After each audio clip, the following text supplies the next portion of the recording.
Армысыз қазақ ұлты, баршаңызға Алланың сәлем болсын. Елбасына өтініш десем, біраз жерде анау мынау деген әңгімелер жүріп жүр. Негізі саяси түсінігі жоқ адамдар ғой. Бірінші имамдар осы уағызда айтып отқаны сол ғой біз деп.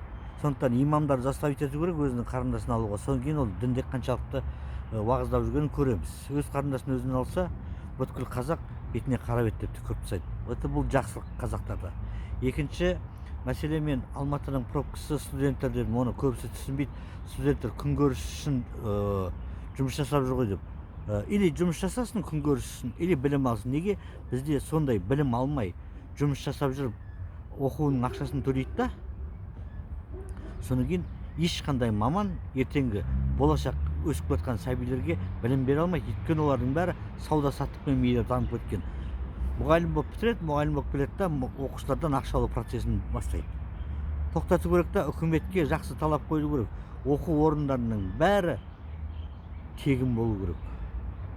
Сөйтіп, біздің көп ер азаматтар алып алады да, машина алғызып алады да, таксовать етіп түнімен жүріп, ертеңінде сабағын ақшамен жабады.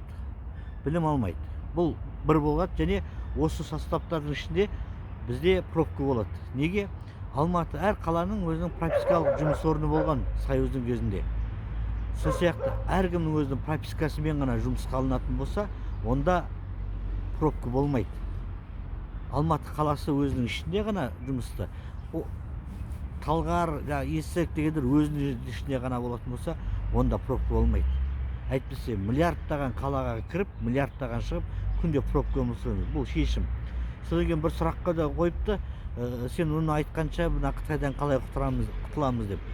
Бұл кісілердің бәрі арзан ойдың азаматтары бұл сұрақты. Неге отырып тыңғылықты тыңдамаған менің роликтарымды? Менің ролигімде жазылған, бүткіл жерді Қытай басы, орыс басы кетпеу үшін біздің шетелдегі қандастарымыз, әсіресе Ауған, Тәжікстан, Пакистан жақтар жүрген қандастарымызды алып келсек, біз онда Қытай орыстардың, өзбектердің біздің елге келуінен құтыламыз. Және бір адам болса да қазақтың санын көбейтеміз, қазақты қорғап қаламыз деген. Бұны мен де нықта айттым. Ең соңғы бір қатты қойылған сұрақ, 16 күні темір адам келеді деген ғой, келді ма деген бір прикол деп айтайыншы. Сайқы мазақ қойыпты. Осы кісілерге айтарым, иә, темір адам келді. Ол адам 1975 жылы 9 наурызда туған. Қалай Нострадамус, қалай Бегаслау айтқан бойынша бәрі теңіздің жағасында келген. Бірақ оның қай күні өзін жариялайтын білмеймін. Бірақ жаңа жылдан өткен соң, ары кетсе 10-ына дейін шығар, ол жарияланады. Бірақ ол өзін жарияламас бұрын мынандай оқиғалар болады. Күтпеген жерден өлім жітім, күтпеген жерден өрт шығу, күтпеген жерден су тасқыны, күтпеген жерден бірін сату, бірін ату болады.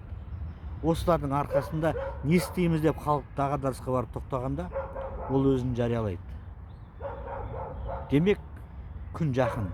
Бірақ бұл күндер басталды. Енді кімге қандай ой ойласаң, саған сондай дүние келеді. Сондықтан ағайын, бір-біріңе жақсылық ойлап бастаңдар. Анау шетелдің бәрін ойбай, Атлас тригератор деп кетті, күннің аясына келіп жоқ болып кетті ғой. Бұл да бір Шыңғысханның оқиғасы сияқты болды. Шыңғысхан анда, ана жерде, мына жерде дейді. Бірақ ол жер 40 метр судың астында, 40 метр жердің астында деген сияқты. Атласта ұшып кетті, жоқ болып кетті. Бірақ айта алмай тұр, олар келіп, именно Балқаш теңізінің жағасына келгенде үлкен құпиялы іс болды космостан. Енді оны зерттеуді бастап жатыр. Бірақ ешқандай метеорит ештеңеге құлағаны жоқ. Ол өтіп кетті, бірақ одан нұр түсті. Ол нұр атын қазір шетелдіктер айтып жатады, ертең бір күндер жариялайды олар. Бірақ ол нұрдың аты Бол. Демек, Құдайдың бірінші сөзі Бол және Сасырнай. Осы екі сөзде бұлар қабылдады. Бұл сөздерді қазір переводта олар алды. Келген ақпарат қазақша келді. Бол және Сасырнай деп. Екеуінің үні қосылып, жаңа жылдың 10-20 күндері ма жарияланады. Әлем бір күнде, бүткіл әлемді билеп тұрған масондар айтады, енді 300 жыл қазақ билейді, правильный народ деп атақты бізге беріп қойған. Соның артында біз сол құрған программамен жүреміз деп. Болды ағай. Бар болыңыздар.